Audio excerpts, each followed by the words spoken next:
नमस्कार, स्वागत है आपका इंडिया न्यूज हरियाणा में। मैं हूं आपके साथ भारती सिंह। रुक कर लेते हैं फटाफट खबरों का।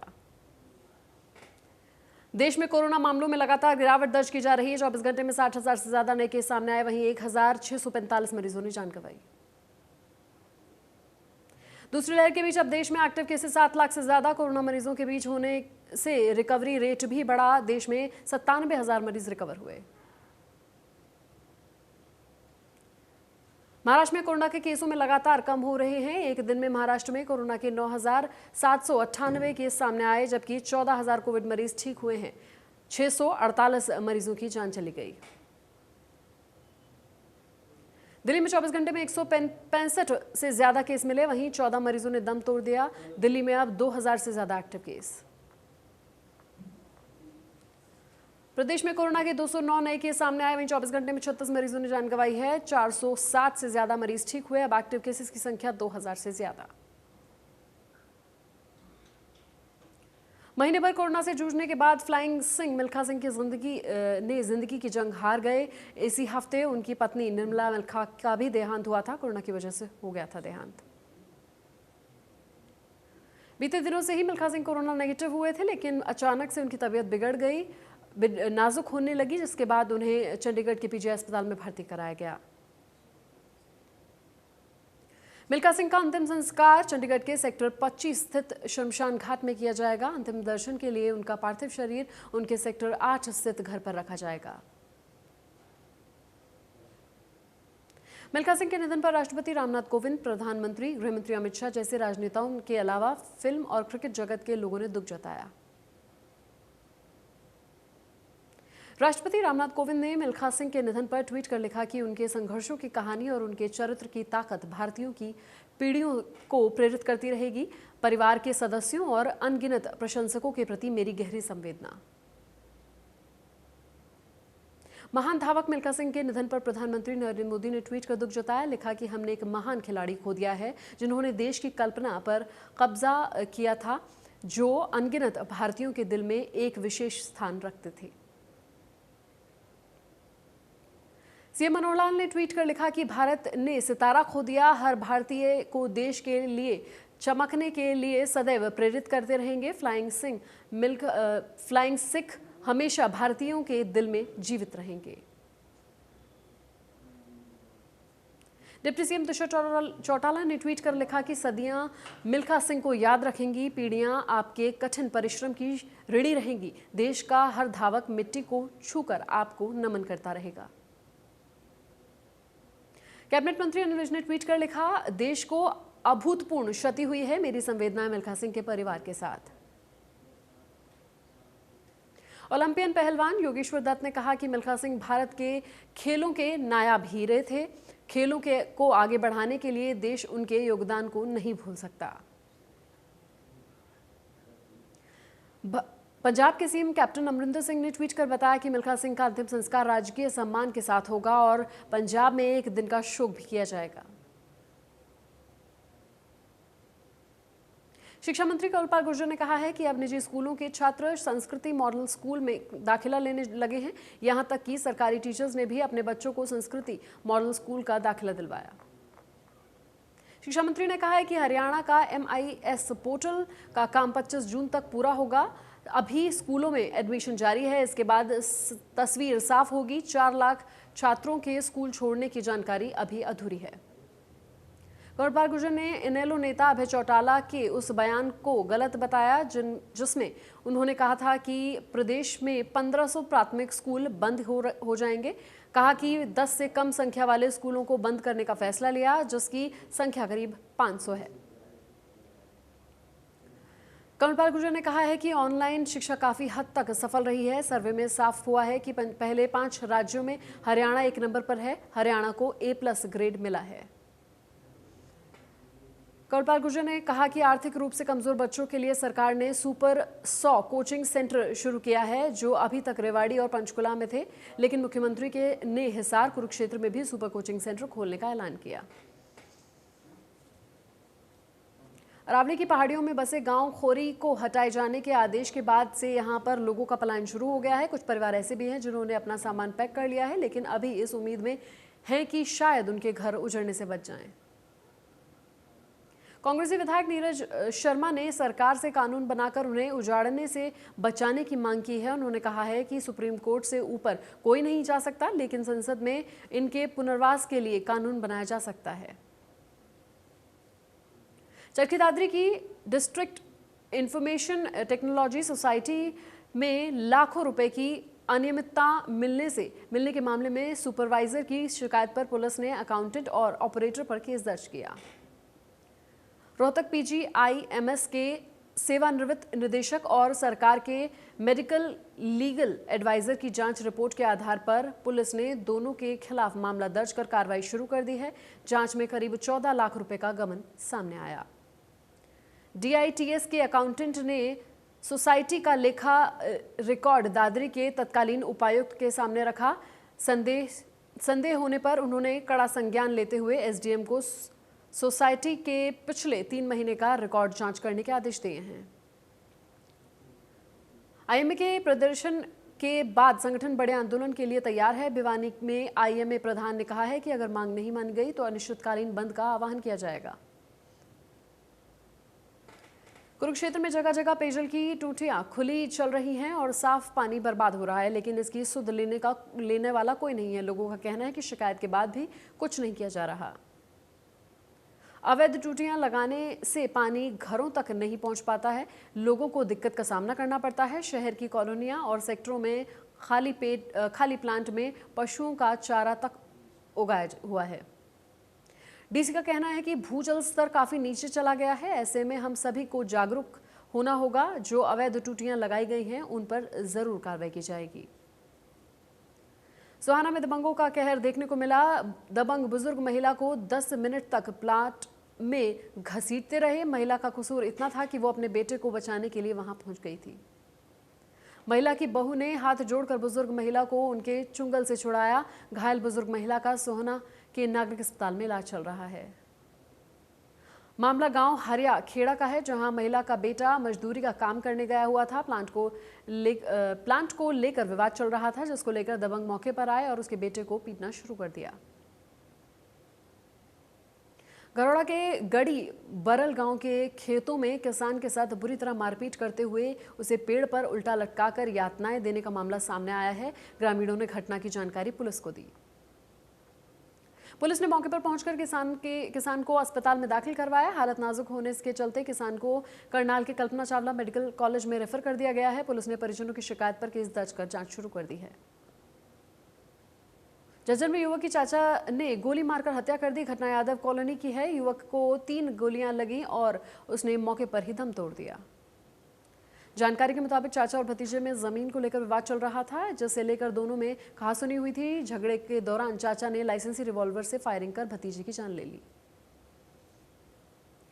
रेवाड़ी में के दुर्ग मंदिर में 2 लोगों ने पहले 2 चोरी की इरादे से रेकी की और फिर देर रात मंदिर में रखे 2 दान पात्रों के ताले तोड़ करीब 1 लाख रुपए चोरी कर फरार हो गए।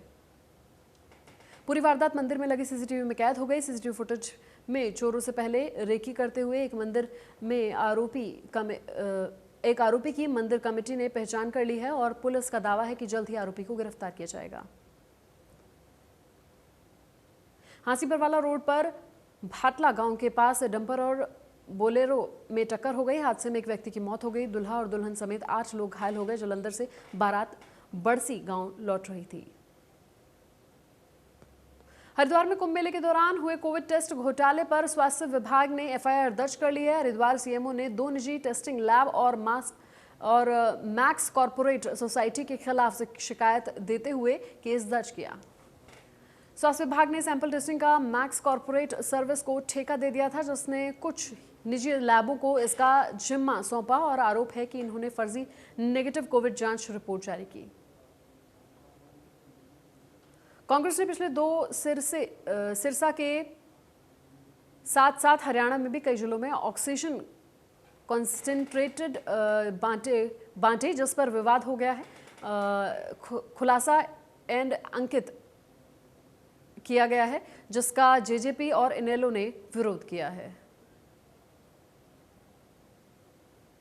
JJP जिला अध्यक्ष ने इसे कांग्रेस की घटिया मानसिकता का परिचय बताया है, तो डबवाली से कांग्रेस विधायक अमित सेहाग ने पलटवार करते हुए दोनों पार्टियों पर हमला बोला। कोरोना लहर की दूसरी लहर का कहर अब भी जारी है। अनलॉक के बीच मेट्रो में 50% कैपेसिटी के साथ चलाई जा रही है। इसी वजह से मेट्रो स्टेशन पर लोगों की भीड़ लग रही है। गुरुग्राम से दिल्ली जाने वाले लोगों को Hooda city centre metro station के बाहर लंबी कतारों में देखा गया, जहां लोग कई घंटों तक लाइन में अपनी बारी का इंतजार करते रहे। कुरुक्षेत्र में अंतर्राष्ट्रीय योग दिवस की तैयारियां शुरू हुई हैं। पतंजलि से जुड़े लोग और योग शिक्षा निर्धारित स्थल पर पहुंचे और योगाभ्यास किया। थानेसर के एसडीएम ने बताया कि सरकार से मिले दिशा निर्देशों के तहत प्रशासन 20 जून तक तैयारियां करेगा, जबकि 21 जून को फाइनल कार्यक्रम होगा।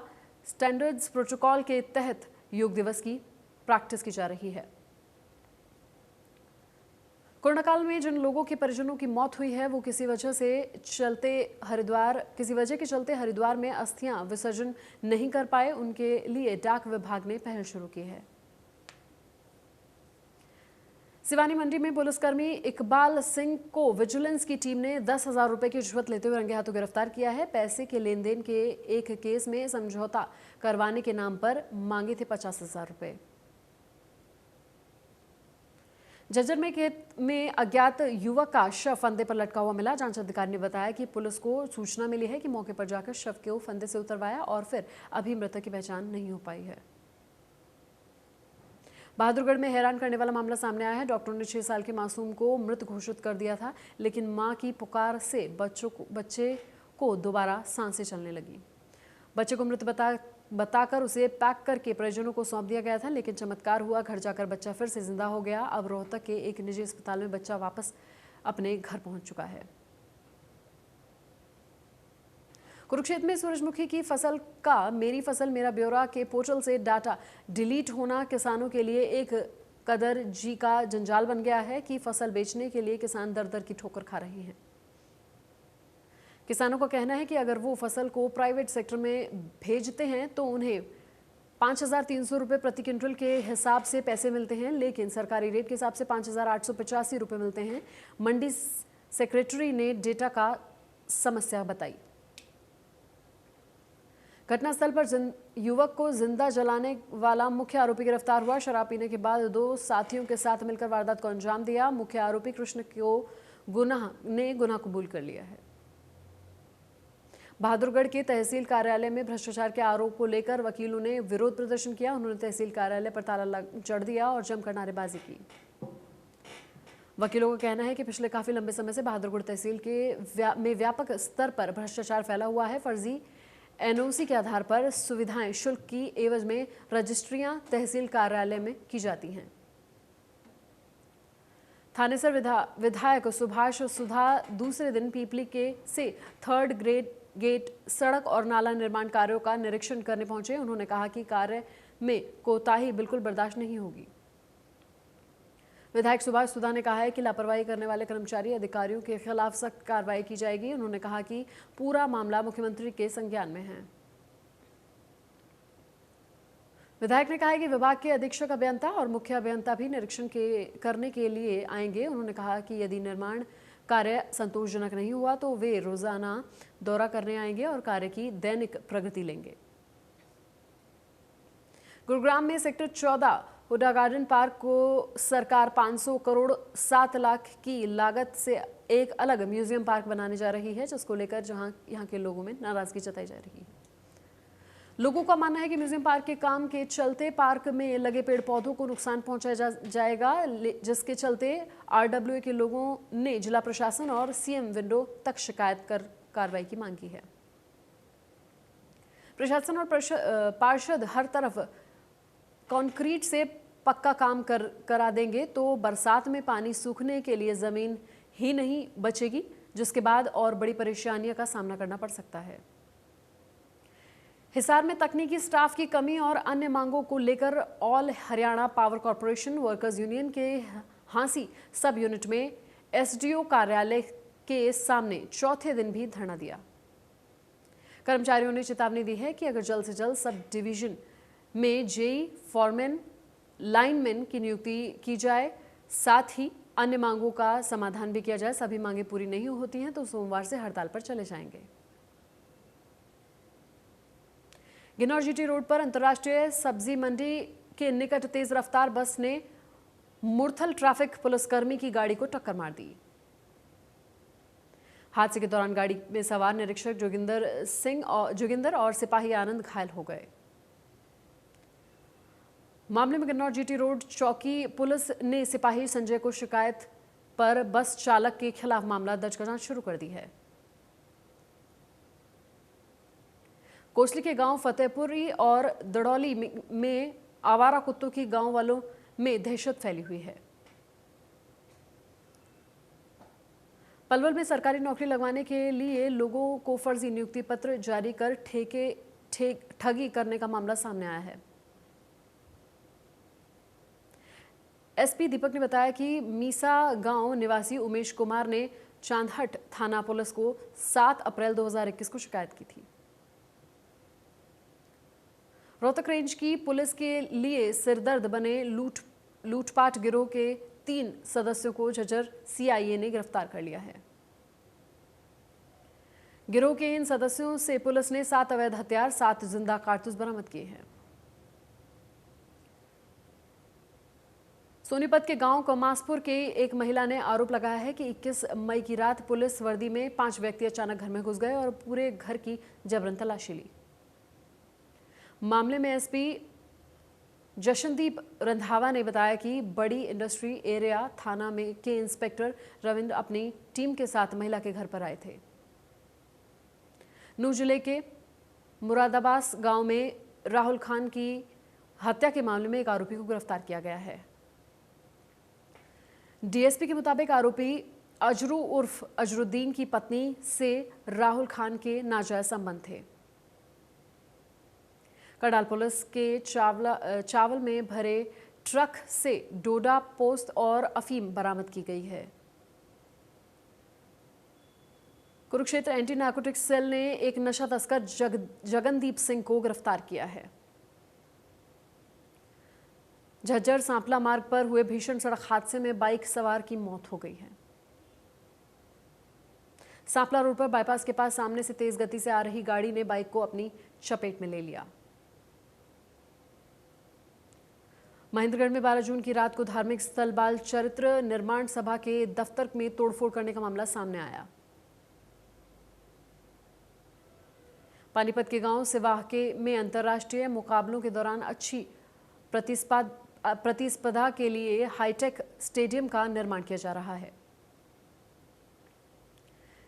ट्रैक पर खिलाड़ी डर के साए में प्रैक्टिस करते हैं। खिलाड़ियों ने प्रशासन से गुहार लगाई है कि जल्द ही खंबे को यहां से हटाया जाए। सिरसा जिले के गांव जोधका की रहने वाली सविता पुनिया को महिला हॉकी टीम ने बतौर गोलकीपर सिलेक्ट कर लिया है। परिवार और गांव के लोगों ने बेटी समेत पूरी महिला हॉकी टीम की कामयाबी के लिए प्रार्थना की। परिजनों को उम्मीद जताई जा रही है कि राष्ट्रीय और अंतर्राष्ट्रीय प्रतियोगिता में भारत को मेडल दिलवाने वाली सविता अब ओलंपिक में भी मेडल जीतकर देश का नाम रोशन करेंगी। टोक्यो ओलंपिक के लिए सोनीपत के 6 खिलाड़ियों का चयन हुआ है। कोच प्रतिमा सिवाच ने बताया कि उनके ग्राउंड से खेलने वाले तीनों ही लड़कियां काफी मेहनती और टैलेंटेड रही हैं।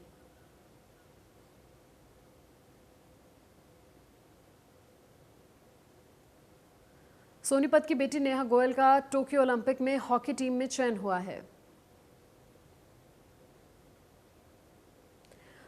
कांग्रेस के पूर्व अध्यक्ष राहुल गांधी 51 साल के हो गए हैं। राहुल ने कोरोना महामारी के कारण पैदा हुए हालातों के मद्देनजर इस साल जन्मदिन नहीं मनाने का फैसला लिया है। उन्होंने पार्टी कार्यकर्ताओं से अपील की है कि वो उनके जन्मदिन के मौके पर इस तरह का कोई जश्न न मनाएं। रादौर के 376 किसानों की मुसीबत बढ़ गई है। किसानों को 36 लाख से ज्यादा की सम्मान निधि की राशि वापस करनी होगी। खंड कृषि अधिकारी ने बताया कि इनकम टैक्स अदा करने वाले 10,000 से ज्यादा पेंशन लेने वाले और एक ही परिवार के 2 लोगों के इस योजना के तहत राशि लेने वाले किसानों को राशि वापस देनी होगी। नूह के किसानों का आधुनिक खेती की तरफ तेजी से रुझान बढ़ रहा है। सब्जी फलों की खेती ज्यादातर ड्रिप इरिगेशन के जरिए की जा रही है। सिरसा में मुख्य डाकघर के बाहर कूड़ा फेंकने वाली जगह में अचानक आग लग गई। आग लगने के कारण का अभी तक पता नहीं चल पाया है, लेकिन वहां मौजूद लोगों के मुताबिक वहां शॉर्ट सर्किट हुआ था।